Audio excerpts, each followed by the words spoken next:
25 বছর বয়সে তো পনের টাকা হজম করা শিখে গেছে, ঠিক না? বুঝতে পারেনি?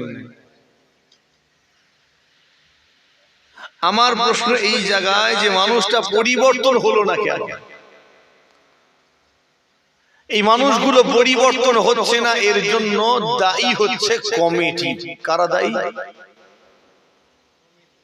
প্রথম দায়ী কারা? কমিটি। আর দ্বিতীয় দোষ হলো এই আলেম উলামা, হুজুর, ইমামেদের। ঠিক বললাম কি? কমিটির দোষটা কিসের? যে কমিটি ঠিকঠাক আয়োজন করতে পারছে না। আর ইমাম, হুজুর, মাওলানা সাহেব, ইনাদের দোষ হলো ইনারা আসে আর শুধু নজরানা নিয়ে চলে যায়, কিছু করে না। তাই তো নাকি? আমি আপনার ক্ষোভটা বের করতে চাইছি, দেখতে চাইছি আমি কি হয়। আপনি কমিটিকে দোষ দেবেন কি করে? কমিটির মানুষ তো কম মেহনত করেনি। মানুষের দুয়ারে দুয়ারে গিয়ে দুটো হাত পেতে জোগাড় করে এনে কিছুটা জড়ো করে সুন্দর একটা মাহফিলের ইন্তজাম করেছেন, ছেড়ে দিয়েছেন যাতে বসতে অসুবিধা না হয়। মাটিতে ধুলোই বসবেন, চট বিছিয়ে দিয়েছে। স্টেজটা উঁচু করে দিয়েছে যাতে বক্তা শ্রোতা কমিউনিকেশনের অসুবিধা না হয়। মাইকের ব্যবস্থা যাতে শুনতে ভালো লাগে, অসুবিধা না হয়। লাইটের ব্যবস্থা, শেষে বার্তা বা রুকু তো রাখেন, কথা ঠিক না ভুল গো? তো তাদের দোষটা দেব কি করে? তারা তো ত্রুটি রাখছেন না, প্রাণ চেষ্টা করছেন। তাহলে দোষটা কার বলেছিলাম? বক্তা, আলেম, তাই তো নাকি? আলেমদের দোষটা কি? ভালো করে বুঝতে পারিনি। বাপ মায়ের দোষ, আলেমের দোষ নয়।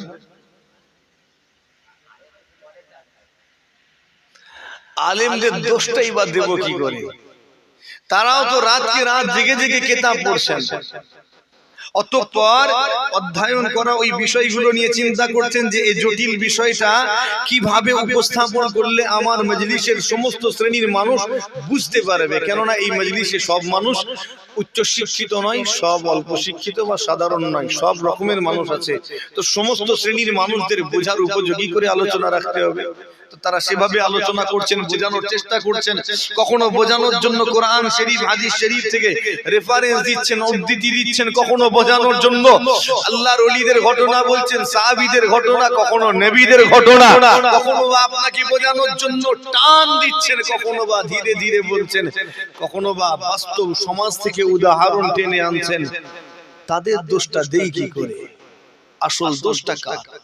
একটা আঙ্গুল বক্তার দিকে আর একটা আঙ্গুল হুজুরের দিকে। আমার দিকে কটা?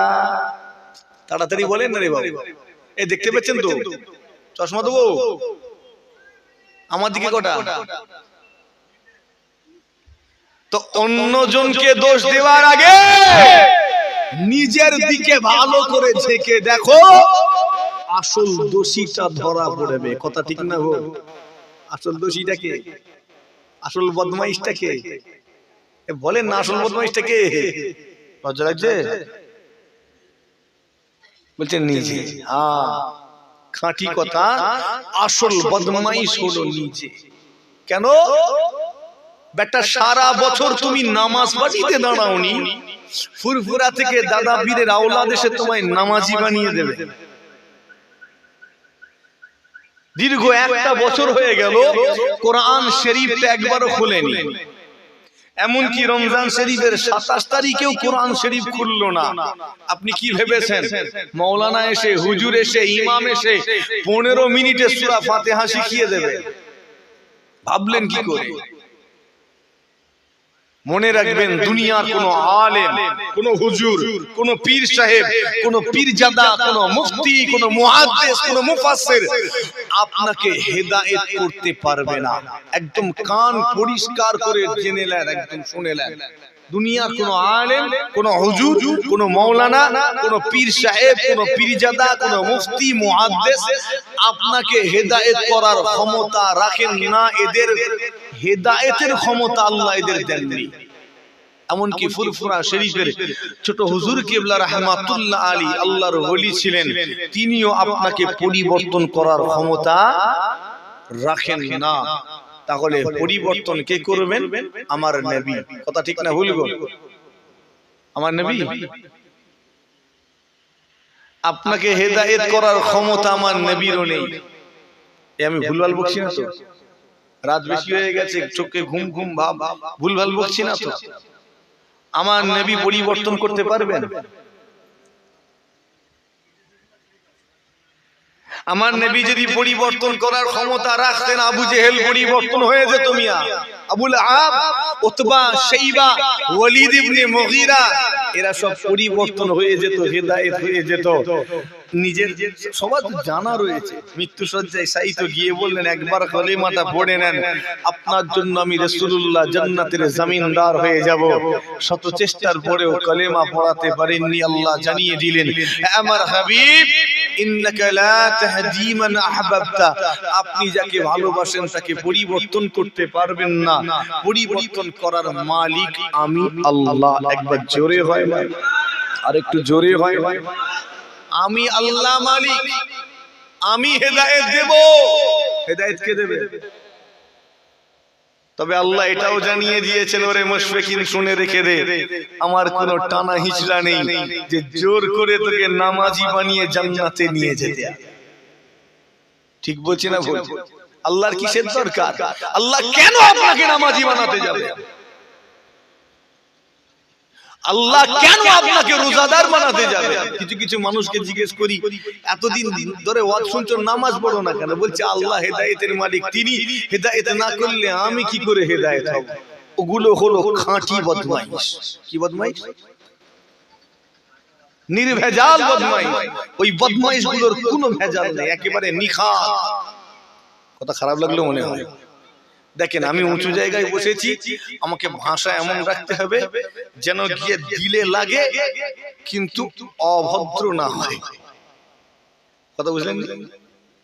আমার ভাষা যেন অভদ্র ভাষা না হয়, ভদ্রভাবে বলতে হবে কিন্তু যেন অন্তরে গেঁথে যায়, এইরকম ভাষা ব্যবহার করতে হবে, এরকম শব্দ চয়ন করতে হবে।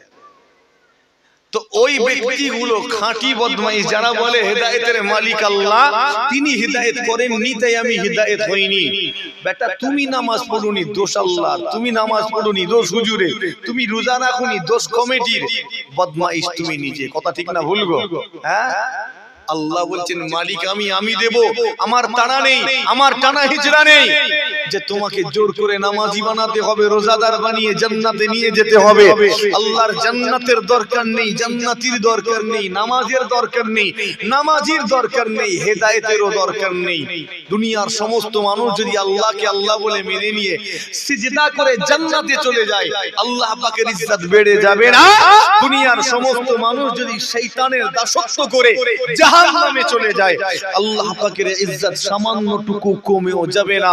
রব্বুল আলামিনের ইজ্জত অতীতে যা ছিল আজও তাই আছে, আর অনন্তকাল পর্যন্ত একই রয়ে যাবে। জোরে হয় না সুবহানাল্লাহ? যেটা যাবে আসবে আপনার আমার। হেদায়েত কার দরকার? আল্লাহর না আমাদের? জোরে বলেন। হ্যাঁ, জান্নাত কার দরকার? আল্লাহর না আমাদের? তো যার দরকার তার তাড়া থাকবে না থাকবে না? সেই তো দেখি আজকে জলসার দিনে গায়ে হাওয়া লাগিয়ে ঘুরে বেড়াচ্ছে। 365 দিনের 64 দিন ঘুমালো, একটা দিন জলসা হচ্ছে, নসিবে জুটলো না একটু গিয়ে বসি, গায়ে হাওয়া লাগাতে মন গেল। তুমি কি ভেবেছো আল্লাহ তোমাকে জোর করে এই জান্নাতের বাগানে নিয়ে আসবেন? আল্লাহর দায় পড়ে গেছে।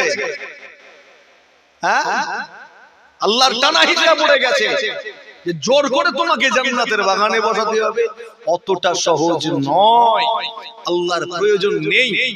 ঠিক বলছি না ভুল বলছি? কথাগুলো একটু চড়া চড়া হয়ে যাচ্ছে নাকি? আল্লাহর দরকার নেই। কি দরকার মুশরিকিনকে নামাজি বানিয়ে জান্নাতে নিয়ে যাওয়ার? আমি জান্নাতে গেলে কি, জাহান্নামে গেলে কি, আল্লাহর তো কোনো লাভ নেই, লস নেই। কথা ঠিক না ভুল গো? দরকার আমার যেটা আমাকে চাইতে হবে, আর এই চাওয়াটা যেন মুখ থেকে না হয়, চাওয়াটা যেন অন্তর থেকে হয়। চাওয়াটা অন্তর থেকে হয়, কেননা নিয়তের সঙ্গে অন্তরের সম্পর্ক, মুখের নয়। নিয়ত কোথা থেকে হয়? এই জোরে বলেন। আরবিতে ইরাদা শব্দের অর্থ ইচ্ছা করা, নিয়ত শব্দের অর্থ হলো ইচ্ছা করা। দুটো ইচ্ছা এক নয়। আমি হজে যাওয়ার ইচ্ছা করলাম আর আমি বাজারে যাওয়ার ইচ্ছা করলাম, দুটো ইচ্ছা এক? কোনটা নিয়ত? হজে যাওয়াটা, কেননা এটা অন্তরের গভীর থেকে আমরা চাই। কথা ঠিক না ভুল গো? এটা হলো নিয়ত। তো বোঝা গেল যেটা মন প্রাণ দিয়ে চাই, অন্তরের গভীর থেকে চাই, সেটা হলো নিয়ত। এবার একটু ক্লিয়ার করার জন্য জিজ্ঞেস করি, আপনি যোহরের ওয়াক্তে মসজিদে গেছেন, যোহরের নামাজ পড়বেন বলে ওযু করেছেন, মসজিদে গিয়ে কাতারে দাঁড়িয়েছেন, নিয়ত করার সময় বললেন আমি আসরের নামাজ পড়ছি, আল্লাহু আকবার, নামাজটা হবে না হবে?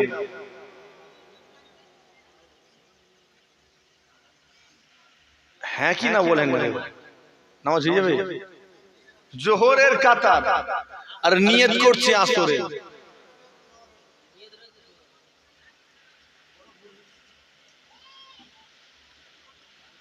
কোন দিকে যাই বলেন?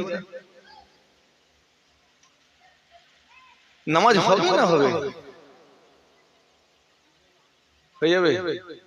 কিসের হবে? আসরের হবে না জোহরের? হ্যাঁ, তো মাসলা জানা আছে। কেননা ওর নিয়ত ঠিকই আছে, নিয়ত মুখ থেকে নয় তো। নিয়ত কোথা থেকে হয়? অন্তর থেকে। আল্লাহ বলছেন আমি তোমাদের চেহারা দেখবো না, মুখমণ্ডল দেখবো না, সূরাত দেখবো না, বাল ইয়ানজুরু কুলুবুকুম, আমি আল্লাহ তোমাদের অন্তর সমূহ দেখবো। একবার জোরে হয় না সুবহানাল্লাহ?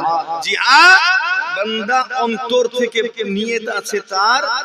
যোহর বাড়ি থেকে যখন বের হয়েছে, ওর কিসের নিয়ত? ওযু করছে যখন, কিসের নামাজ পড়বে বলে? যখন কাতারে গিয়ে দাঁড়ালো, কিসের কাতার? খালি মুখ ফসকে বলে ফেলেছে আসর। আল্লাহ বলছেন আমি মুখেরটা লোবো না, লোবো কোথাকার? অন্তরেরটা। আল্লাহ ওই যোহরের নামাজটা কবুল করে নেবেন। জোরে হয় না সুবহানাল্লাহ? তো মুখ থেকে নয়, অন্তর থেকে চাও। এতদিন ধরে মুখ থেকে চেয়েছি, আল্লাহ হেদায়েত দাও, নসিবে জোটেনি। একবার অন্তর থেকে চেয়ে দেখো না আল্লাহ পূরণ করে কিনা দেখি। কথা বুঝছেন না? অন্তর থেকে একবার চাই না, দেখি না আল্লাহ দেন কিনা। নিঃসন্দেহে তিনি আমাদের হেদায়েত নসিব করবেন। একবার জোরে হয় না সুবহানাল্লাহ? কত মেহনত করে কমিটির ছেলেরা জলসা কায়েম করে, কথা ঠিক না? তারপরেও কথা শুনতে হয়, ওরে কি হবে জলসা দিয়ে, তোরা তো নামাজই পড়িস না। এদিকে বলে হ্যাঁ কি হবে জলসা দিয়ে, তোমরা তো নামাজই পড়ো না, জলসা দিয়ে কি লাভ? এই আপনাকে জিজ্ঞেস করি যারা বসে আছেন, ঠিক করে বুকে হাত দিয়ে বলেন তো, আদেও এই জলসাটা দিয়ে কোনো লাভ আছে কি?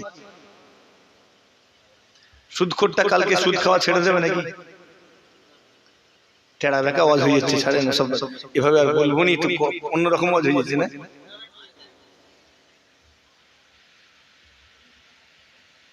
এই মুশফিকিন সিদ্দিকীর ওয়াজ শুনে সুদ খাওয়া ছেড়ে দেবে তো? কি লাভ? ও বিষয় বলবো নি, চলেন বলে রাখি, এই জলসা কেবল নামাজের জন্য কায়েম হচ্ছে না, কেবল নামাজের জন্য জলসাগুলো হচ্ছে না। এই মাহফিল বহুমুখী উদ্দেশ্য নিয়ে কায়েম হয়।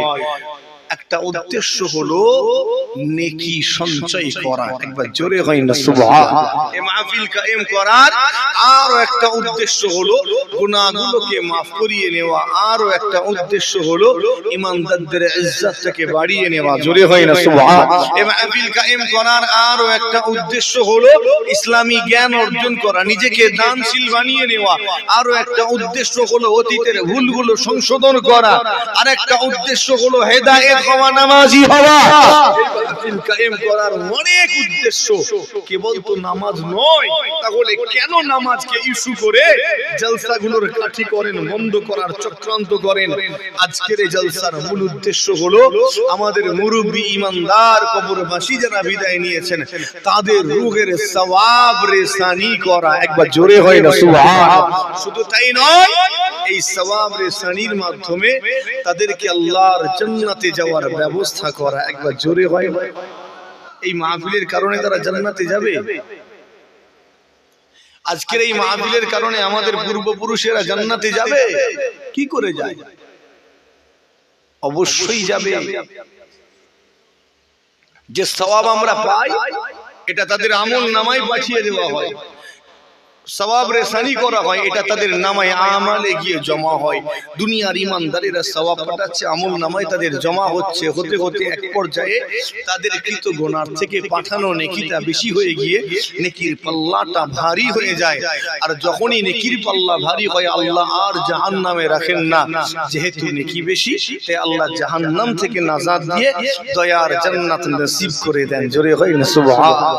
তাহলে এই মাহফিল আমাদের মুরব্বিদের নাজাতের মাহফিল। জোরে হয় না সুবহানাল্লাহ। সেই মাহফিলটা শুধু নামাজকে ইস্যু করে কাঠি করা ঠিক হয়? মরবেন না মরবেন না, মরবো না মরবনি, কবরে যাব, দুনিয়ায় আমার ছেলেটা বলবে ওই কি হবে রে জলসা দিয়ে, তোরা তো নামাজই পড়িস না। ওরা নামাজকে ইস্যু করে আমার রুহে সওয়াব পাঠানোটা বন্ধ করে দেবে, আপনার রুহে সওয়াব পাঠানোটা বন্ধ করে দেবে। বলেন সওয়াব পাবো না, নাজাত পাবো তো? কথা নেই কেন রে বাবা? তো নাজাত পেতে গেলে সওয়াবের দরকার। নিজের আখিরাতের কথা ভাবেন, পরকালের কথা চিন্তা করেন। যেদিন সওয়াব ছাড়া অন্য কিছু আর কাজে লাগবে না, নেকি ছাড়া আর কোনো কিছুই কাজে আসবে না। যেখানে আল্লাহ জিজ্ঞেস করবেন ফালিয়ামাল আমালান সালিহ, বান্দা তুমি কতটুকু সৎ আমল করেছো দেখাও, কতটা নেক আমল করেছো দেখাও। তো সেই নেক আমল তো করতে হবে। এটা হলো মাযিরাতুল আখিরাহ, আখিরাতের খেতি বাগান। ঘুরে ঘুরে একটু আখিরাতের জন্য নেকি সঞ্চয় করব, আখিরাতের পুঁজি সঞ্চয় করব, আল্লাহ খুশি হয়ে নাজাত দিয়ে দেবেন। একবার জোরে হয় না সুবহানাল্লাহ। দুনিয়া জমিনে অনেক নেক আমল আছে, রোজা আছে, নামাজ আছে, হজ আছে, যাকাত আছে, তাসবিহ আছে, জিকির আজকার আছে, মুরাকাবা, মুশাহাদা, দান খায়রাত, এমন কি মানুষকে আনন্দ দেওয়া, এটাও নেকির কাজ। একবার জোরে হয় না সুবহানাল্লাহ। আচ্ছা বলেন তো, যত আমল যত ইবাদত আছে, কোন আমল কোন ইবাদতটা আল্লাহ সবচেয়ে বেশি ভালোবাসে? একমত সবাই না আরো কিছু মতামত আছে? যত আমল যত ইবাদত আছে, আল্লাহ কোন আমলটা সবচেয়ে বেশি ভালোবাসেন? আর কেউ যদি কোনো মতামত থাকে একটু বলেন। জি